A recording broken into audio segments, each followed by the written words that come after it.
The hiss of the oxygen mask was the only thing keeping me tethered. My chest burned, lungs clawing for air. Then his hand reached in, my father. He tore the mask off like it was nothing. "Save it for someone who matters," he spat. The room spun. My mother laughed, cruel and sharp. "Who would ever love garbage like you?" Their faces blurred above me while monitors screamed. For a moment I thought I'd die there, not from the surgery, but from the hands of the people who raised me. But I didn't die. I memorized that moment, and I swore it would be the last time they ever laughed at my pain. There was a time when I thought love was unconditional, that parents protected you, that family was sanctuary. When I was a child, I clung to them. My father, towering, untouchable. My mother, soft when she wanted to be. I believed their approval meant safety. But cracks showed early. Mockery disguised as jokes. Affection rationed out like currency. Every mistake recorded, replayed, weaponized. I told myself it was normal, that all kids lived like this. Until the hospital, until that mask.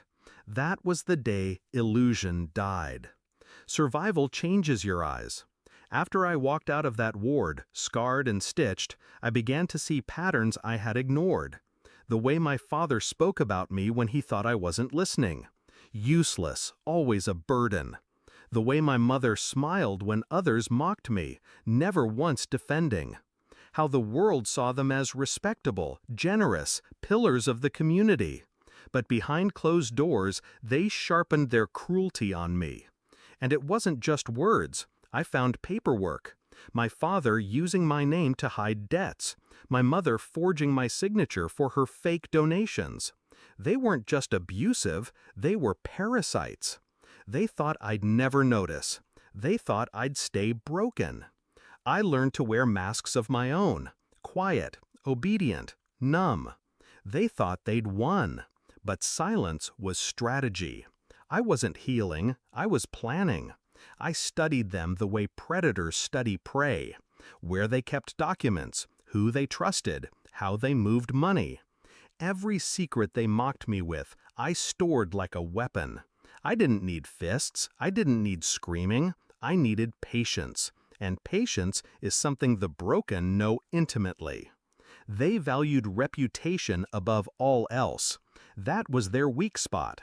They needed the world to see them as perfect, loving parents, respected leaders, unblemished. So I decided, if they tried to take my breath, I'd take their mask, the one they wore for the world. I collected proof, bank records, emails, voice recordings, not stolen, just left unguarded by people who assumed I was too stupid, too weak, too sick to understand. I built my case like an architect, brick by brick. Fraud, embezzlement, abuse, every angle covered, every detail airtight.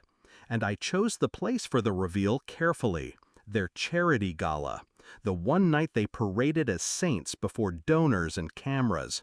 Perfect. The hall shimmered with chandeliers, champagne, laughter, everyone they needed to impress. My parents worked the room like royalty, shaking hands, collecting praise, smiling wide, the very picture of benevolence. And then the screens lit up, not with the glossy promotional video they'd prepared, but with my father's voice. "Save it for someone who matters." My mother's laugh followed. "Who would ever love garbage like you?" The room fell silent. You could hear the wine glasses set down, the sharp intake of breath. But I didn't stop there. One by one, files appeared. Stolen funds traced through their accounts. Forged signatures. Audio of them mocking donors, sneering about dumb sheep giving us money. Their empire of lies unraveled in front of their guests, in front of the cameras.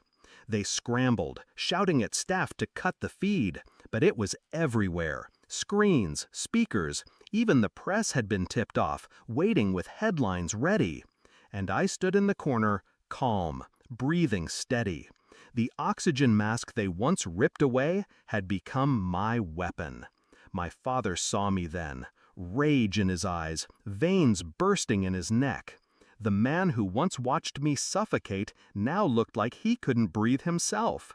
He staggered toward me, but the crowd parted, recoiling. He wasn't feared anymore, he was exposed. My mother's face twisted, mascara streaking, begging people to believe her, but no one did. They saw the truth now. The masks were gone. I didn't raise my voice, didn't need to. I just whispered as he passed close enough to hear, "You should have saved it for someone who mattered." The words landed harder than any fist.